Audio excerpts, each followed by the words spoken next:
Hello friends, welcome to मरी खजाना। आज मुझे आपण मानक बहुत ही डिलीशियस आइटम लेके आसी जोटा कि हूँ संतुला। तो समस्त घर संतुला प्रिपरेशन हुए, क्या घरे पानी संतुला हुए, क्या घरे सुखा संतुला हुए। तो आज मुझे भजा संतुला नहीं आसी।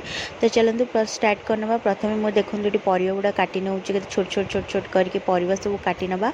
आई संतुला प्रिपेयर करने बहुत ही कम टाइम लगी थाए, आ बहुत ही टेस्टी भी होता है। जदि आपण मैंने केबे ट्राए करना तो मो वीडियो को देखिए ये ट्राए करूँ और मत कमेंट करके निश्चित जनातु कि आपन को ये रेसिपी केमी लगिला। जदि मो चैनल आप नुआ अच्छा तो मो चैनल को लाइक से सब्सक्राइब करने को बिल्कुल भी भूलतुनि। तो आगु को नोटिफिकेशन ऑन कर दिंतु। मु जो नुआ नुआ वीडियो नहीं आसबि तो आपण मान पाखक प्रथमे तार नोटिफिकेशन जीव। तो यहीपरि छोट छोट वीडियो देखापी आउ ए वीडियो रे बनी रुहतु। तो देखो ये मुझे भितर सब परिवा काटी सारे।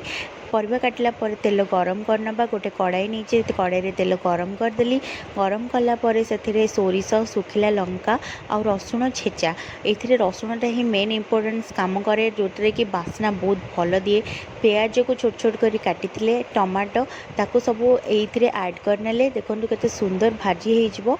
तो भाजी सारापर या भल भाव फ्राए करनी। भल भाव भाजी सारापर से परिवा सब जो कटाई परिवा को ऐड करना। स्वाद अनुसार आप लुण देवे आपण क्वांटिटी हिसाब से।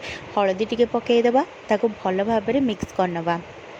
संतुला और मसला को मिक्स करना भल भाव परिवा और मसला को भल भाव मिक्स कलापर 10 ରୁ 15 मिनट जाए मीडियम फ्लेम रे ताको छाड़ीदेवा। तो देखो परिवार पानी बाहरी आसलाणी आ सेई पानी रे ही एटा कसी कसिकी एटा तैयारी होबो। तो देखो केते सुंदर उपाय केते सहज उपाय आपन संतुला प्रस्तुति हो गला। जदि आपन एही परी शॉर्टकट छोट रेसिपी जानिया को चाहो तो मो चैनल को लाइक से सब्सक्राइब कर दियंतु। आ एटा एते टेस्टी होबो आपन निजे इमेजिन भी कर परबेनी। आपन थरे बनेकी खांतु आ मते कमेंट सेक्शन में कहतु आपन को एही परी संतुला केमिति लागिला। तो आगु को मो आपन को आहुरी भल भल रेसिपी लेके आसबी। आ मो चैनल को लाइक कर दियंतु। Thank you.